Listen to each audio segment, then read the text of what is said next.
Chapter 9. Jesus sends out the 12 disciples.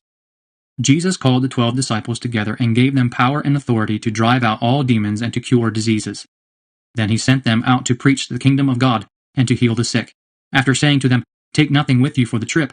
No walking stick, no beggar's bag, no food, no money, not even an extra shirt. Wherever you are welcomed, stay in the same house until you leave that town. Wherever people don't welcome you, leave that town and shake the dust off your feet as a warning to them." The disciples left and traveled through all the villages, preaching the good news and healing people everywhere. Herod's confusion.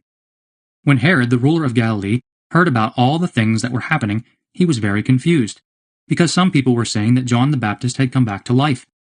Others were saying that Elijah had appeared, and still others that one of the prophets of long ago had come back to life. Herod said, "I had John's head cut off, but who is this man I hear these things about?"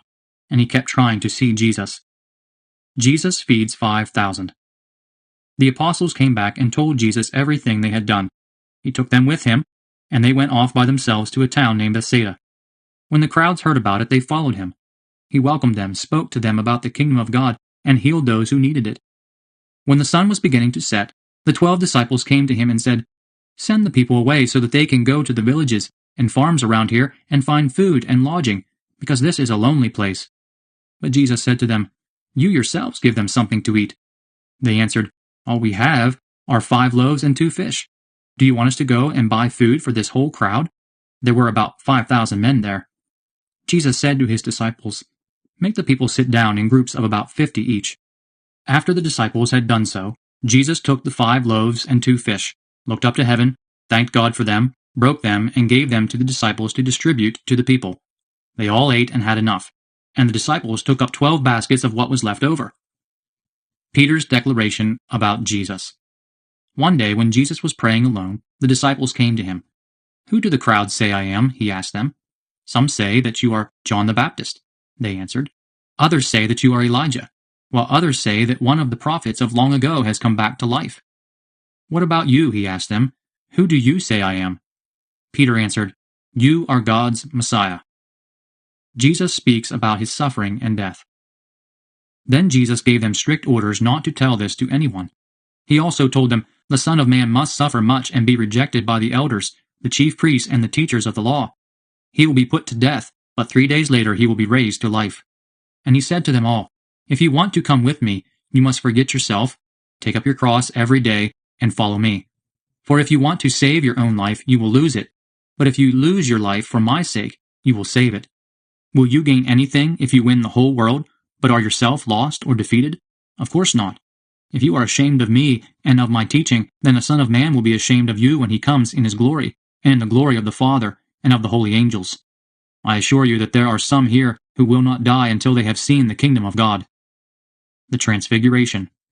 About a week after he had said these things, Jesus took Peter, John, and James with him and went up a hill to pray. While he was praying, his face changed its appearance, and his clothes became dazzling white. Suddenly 2 men were there talking with him. They were Moses and Elijah, who appeared in heavenly glory and talked with Jesus about the way in which he would soon fulfill God's purpose by dying in Jerusalem. Peter and his companions were sound asleep, but they woke up and saw Jesus' glory and the 2 men who were standing with him. As the men were leaving Jesus, Peter said to him, "Master, how good it is that we are here.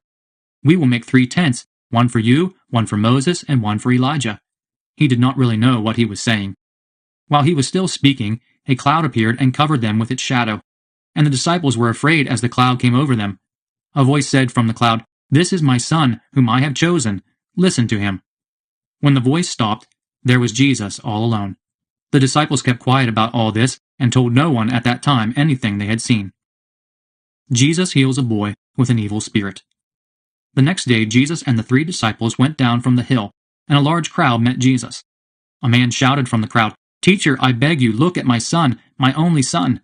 A spirit attacks him with a sudden shout and throws him into a fit, so that he foams at the mouth. It keeps on hurting him and will hardly let him go. I begged your disciples to drive it out, but they couldn't. Jesus answered, "How unbelieving and wrong you people are. How long must I stay with you? How long do I have to put up with you?" Then he said to the man, "Bring your son here." As the boy was coming, the demon knocked him to the ground and threw him into a fit. Jesus gave a command to the evil spirit, healed the boy, and gave him back to his father. All the people were amazed at the mighty power of God. Jesus speaks again about his death. The people were still marveling at everything Jesus was doing when he said to his disciples, "Don't forget what I am about to tell you. The Son of Man is going to be handed over to the power of human beings." But the disciples did not know what this meant. It had been hidden from them so that they could not understand it, and they were afraid to ask him about the matter. Who is the greatest? An argument broke out among the disciples as to which one of them was the greatest. Jesus knew what they were thinking, so he took a child, stood him by his side, and said to them, "Whoever welcomes this child in my name welcomes me, and whoever welcomes me also welcomes the one who sent me. For the one who is least among you all is the greatest. Whoever is not against you is for you." John spoke up, "Master, we saw a man driving out demons in your name, and we told him to stop because he doesn't belong to our group." "Do not try to stop him," Jesus said to him and to the other disciples, "because whoever is not against you is for you." A Samaritan village refuses to receive Jesus. As the time drew near when Jesus would be taken up to heaven, he made up his mind and set out on his way to Jerusalem. He sent messengers ahead of him who went into a village in Samaria to get everything ready for him. But the people there would not receive him, because it was clear that he was on his way to Jerusalem. When the disciples James and John saw this, they said, "Lord, do you want us to call fire down from heaven to destroy them?"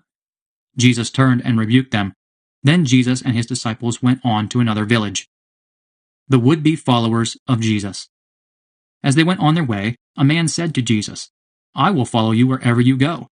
Jesus said to him, "Foxes have holes and birds have nests, but the Son of Man has no place to lie down and rest." He said to another man, "Follow me." But that man said, "Sir, first let me go back and bury my father." Jesus answered, "Let the dead bury their own dead. You go and proclaim the kingdom of God."